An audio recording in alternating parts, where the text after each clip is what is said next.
दोस्तों, हमारे भारत के हॉन्टेड प्लेसेस की जब बात होती है तो उसमें बाणगढ़ किले का नाम सबसे ऊपर आता है। राजस्थान में मौजूद इस 500 साल पुराने किले का लोगों में कुछ ऐसा खौफ है, यहाँ पर लोग दिन में जाने से भी कतराते हैं और यहाँ तक कहा जाता है रात के समय में जो कोई भी इस किले में जाता है वो फिर कभी भी वापस लौटकर नहीं आता।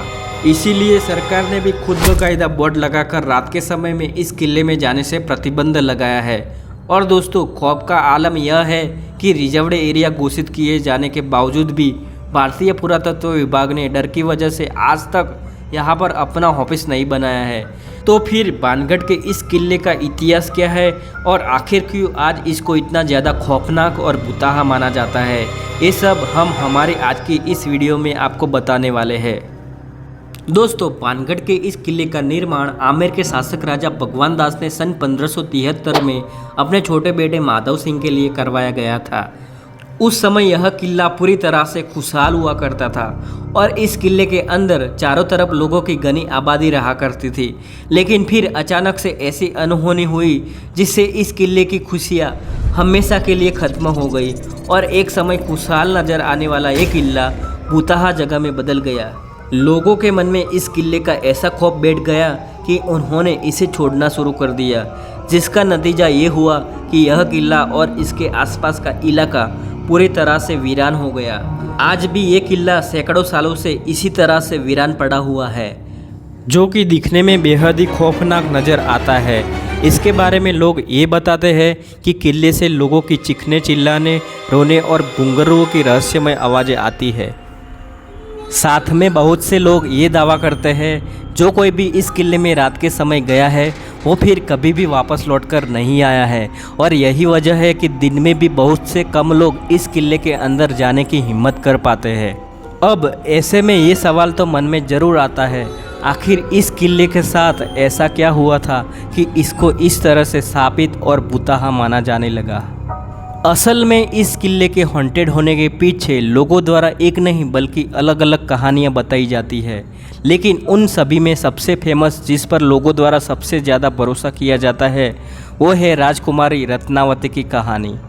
कहते हैं कि जब इस किले का निर्माण करवाया गया था तब इसमें रत्नावती नाम की एक बेहद खूबसूरत राजकुमारी रहा करती थी। उस समय राजकुमारी रत्नावती की उम्र 18 साल की थी और उनकी खूबसूरती की चर्चा दूर दूर हुआ करती थी। उनकी सुंदरता की वजह से बहुत से अलग अलग सियासतों के राजकुमार उनसे शादी करने की इच्छा रखते थे, जिसके चलते अक्सर ही राजकुमारी रत्नावती के लिए शादी के प्रस्ताव आते ही रहते थे। लेकिन राजकुमारी ने तब तक किसी भी प्रस्ताव को स्वीकार नहीं किया था। अब एक बार राजकुमारी अपने कुछ सहेलियों के साथ खरीदारी के लिए बाजार गई थी और बाजार में इत्र की एक दुकान पर रुकी और वहां से अपने लिए इत्र खरीदने लगी। इतने में ही उस दुकान से कुछ दूरी पर खड़े सिंगिया सेवड़ा नाम के एक व्यक्ति की नज़र राजकुमारी पर पड़ी। सिंगिया सेवड़ा उसी राज्य का रहने वाला था और वो काले जादू का महारथी माना जाता था।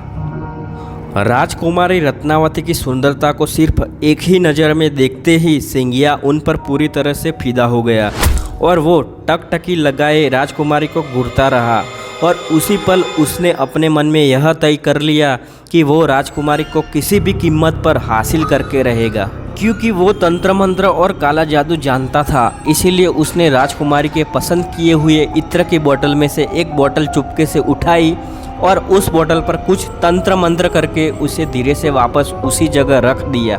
असल में वो अपने तंत्र विद्या की मदद से राजकुमारी को अपने वश में करना चाहता था और उसका ये प्लान काफ़ी हद तक सफल भी हो गया, क्योंकि राजकुमारी ने उसे इत्र के साथ छेड़छाड़ करते हुए देखा भी नहीं था। और फिर राजकुमारी इत्र की शीशी लेकर अपने किले की तरफ वापस जाने लगी। साथ ही सिंगिया सेवड़ा भी छिप छिप कर राजकुमारी का पीछा करने लगा। हालांकि राजकुमारी कुछ दूर पहुंची ही थी, तभी उनकी एक सहेली ने उन्हें बताया कि एक अनजान व्यक्ति ने इत्र की शीशी पर तंत्र मंत्र किया हुआ है। असल में राजकुमारी की उस सहेली ने सिंगिया सेवड़ा को इत्र की शीशी पर काला जादू करते हुए देखा था, लेकिन वो डर की वजह से दुकान में कुछ बोल ही नहीं पाई थी। अब राजकुमारी को जैसे ही काले जादू की बात पता चली तो उन्होंने इत्र की शीशी रास्ते में पड़े हुए एक विशाल आकार के पत्थर पर दे मारी।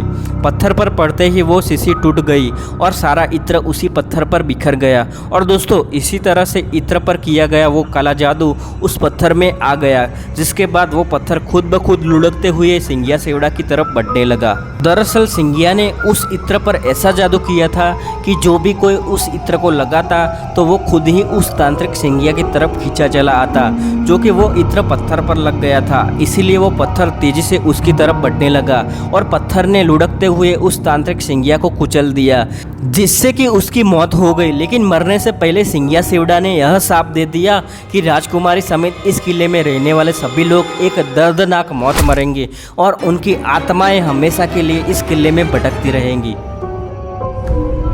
इस हादसे के कुछ ही समय के बाद बानगढ़ और उसके करीबी राज्य अजबगढ़ के बीच में एक युद्ध छिड़ गया था। और दोस्तों अजबगढ़ की सेना बहुत ही ज़्यादा शक्तिशाली थी, जिसके चलते उनके सिपाही बानगढ़ के किले में घुस गए और किले में मौजूद हर एक पुरुष, महिला और यहाँ तक कि बच्चों को भी मौत के घाट उतार दिया, जिसमें राजकुमारी रत्नावती भी बच नहीं पाई थी। और दोस्तों कहते हैं कि इस खतरनाक कत्लेआम के बाद से ही यह किला स्थापित हो गया था और उस नरसंहार में मारे गए मासूम लोगों की आत्माएं किले के अंदर भटकने लगी थी। दरअसल किले के आसपास रहने वाले लोगों को अंदर से अजीब अजीब आवाज़ें आती थी और साथ ही किले की तरफ जाने वाले लोगों की गायब होने की घटनाएं भी अक्सर सुनने को मिलती रहती थी। और दोस्तों इन सभी चीज़ों को चलते ही किले के आसपास रहने वाले लोगों ने भी अपनी बस्तियाँ छोड़कर दूसरी जगह रहना शुरू कर दिया। और देखते ही देखते यह किला और उसके आसपास का इलाका पूरी तरह से वीरान हो गया। इसके अलावा इस किले को भुताहा होने के पीछे एक और भी कहानी बताई जाती है कि जिस समय ये किला बनाया जा रहा था तब इस किले के ज़मीन के पास ही बाबा बालकनाथ नाम के एक साधु रहा करते थे। और बाबा को जब इस किले के बनने की खबर मिली तो उन्होंने राजा भगवान दास के पास एक संदेश भिजवाया कि वह अपने किले को उतना ऊंचा न बनवाए कि उसकी परछाई मेरी कुटिया तक पहुंच जाए। अब राजा भगवान दास ने बाबा की उस बात को गंभीरता से न लिया और जब ये किला बनने को तैयार हुआ तब उसकी परछाई बाबा बालकनाथ के कुटिया तक पहुंच गई। और दोस्तों उस परछाई को देखकर बाबा क्रोधित हो गए और गुस्से में उन्होंने श्राप दे दिया कि बानगढ़ पूरी तरह से तबाह हो जाएगा। और दोस्तों बहुत से लोग ये मानते हैं कि बानगढ़ की हालत बाबा बालकनाथ के उसी श्राप की वजह से हुई है।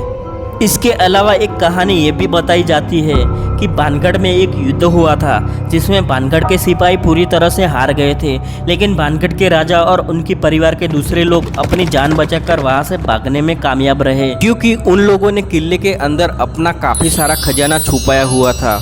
इसीलिए दुश्मनों से उस खजाने को बचाने के लिए एक झूठ फैलाया गया कि यह किला पूरी तरह से स्थापित है और अगर कोई भी व्यक्ति इस किले में जाएगा तो उसकी तुरंत मौत हो जाएगी।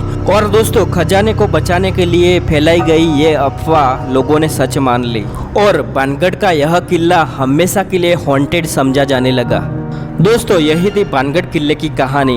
वैसे आपको क्या लगता है, ये किला सच में भूता है या नहीं, और क्या आप भूत प्रेत में विश्वास करते हैं? हमें कमेंट करके ज़रूर बताइए। आपका बहुमूल्य समय देने के लिए बहुत बहुत धन्यवाद।